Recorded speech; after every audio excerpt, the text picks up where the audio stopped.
Hello बच्चों, let's read the question. The question says that hydrogen bonding play a central role in the following phenomena.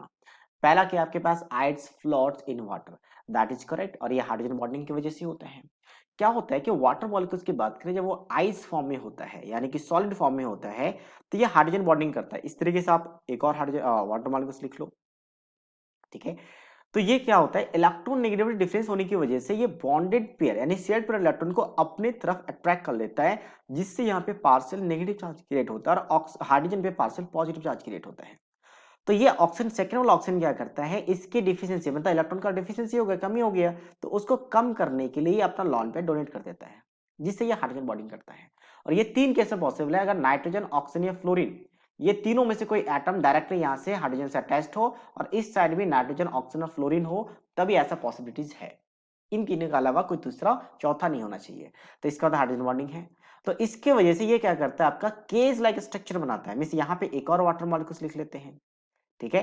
तो यहाँ पे एक और hydrogen bonding आ गया, यहाँ पे एक और वाटर मॉलिक्यूल्स लिखते हैं, तो यहाँ पे एक और क्या होगा आपके पास हाइड्रोजन बॉन्डिंग, ये आ गया और यहाँ पे क्या आ गया। तो ये ऐसा टेट्राहाइड्रली अरेंज्ड, मींस यहाँ पे अगर देखेंगे तो ऑक्सीजन क्या किया, चार, दो बॉन्ड खुद का था और दो लॉन पेयर था, तो दो लॉन पेयर की वजह से क्या हो गया, दो हाइड्रोजन बॉन्डिंग कर लिया। तो टेट्राहाइड्रली ईच ऑक्सीजन अरेंज हो जाता है और केज लाइक स्ट्रक्चर बनता है, जिसमें बहुत सारे वैकेंट स्पेस हो जाते हैं, बहुत सारे स्पेस रह जाते हैं, जिसकी वजह से डेंसिटी क्या हो जाता है, डिक्रीज हो जाता है।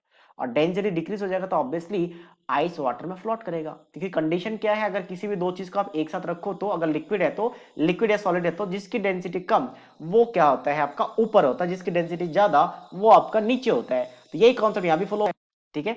तो इसका मतलब पहला ऑप्शन सही है। तो ये हाइड्रोजन बॉन्डिंग की वजह से होता है। नेक्स्ट क्या है आपका, higher Lewis basicity of primary amine then tertiary amine in aqueous solution. Aqueous solution में क्या कह रहे हैं कि आपका बेसिसिटी जो होगा प्राइमरी एमीन का ज्यादा होगा। प्राइमरी एमीन का मतलब क्या है, RnH2 प्राइमरी एमीन, ठीक है। और सेकेंडरी एमीन का मतलब क्या है, अच्छा बी में ही आपके पास सेकेंडरी एमीन का मतलब, टर्सरी एमीन का मतलब क्या है कि आपका तीन अल्काइल ग्रुप यहाँ पे अटैच्ड होगा। अब एक्वा सॉल्यूशन लेंगे तो एक्वा सॉल्यूशन में क्या करेगा, यहां से अपना लॉन पेयर H पॉजिटिव को डोनेट कर देगा, क्योंकि वहां पे H पॉजिटिव रहेगा।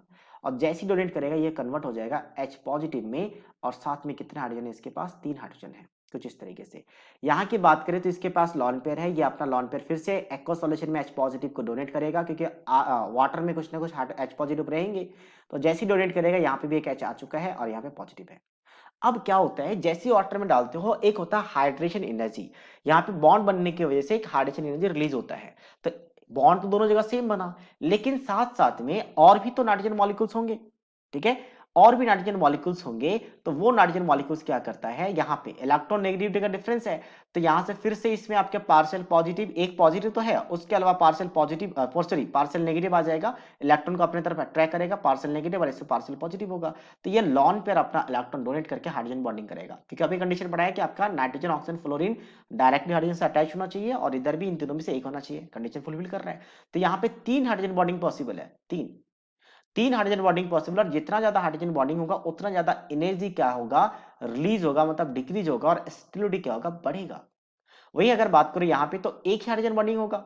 मान लो यहाँ पे आपके पास NH3, अच्छा RnH3 ले लो, RnH3 ले लेते हैं, अमीन है, ठीक है। या अगर छोड़ो RnH3 की बात करते हैं, यहाँ पे बेटर ऑप्शन है कि यहाँ पे कंफ्यूजन होगा सर RnH3 कैसे आएगा, क्यों उसने तो डोनेट कर दिया। तो वाटर मॉलिक्यूल्स, वाटर मॉलिक्यूल्स यहाँ पे लिख लेंगे कि वाटर मॉलिक्यूल्स है उसके पास लॉन पेयर, वो डोनेट कर देगा।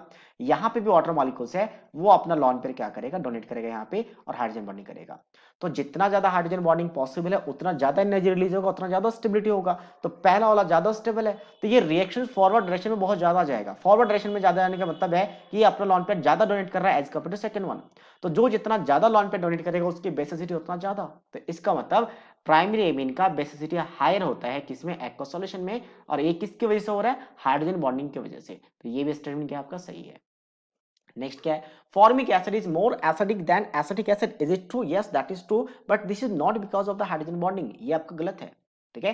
क्या होता है कि अगर हम सी की बात करें तो एसिटिक फॉर्मिक एसिड कैसा ब्रेक होगा, फॉर्मिक एसिड कुछ इस तरीके से एक्वा सॉल्यूशन में ब्रेक हो जाएगा, ठीक है। और पार्शियली ब्रेक होगा, इसलिए हमने यहाँ पे रिवर्सल का साइन लिखा, यहाँ पे नेगेटिव होगा, ठीक है। और एसिटिक एसिड की बात करें तो acetic acid will also break into its ion in the aqua solution, दोनों एक्वा सॉल्यूशन में।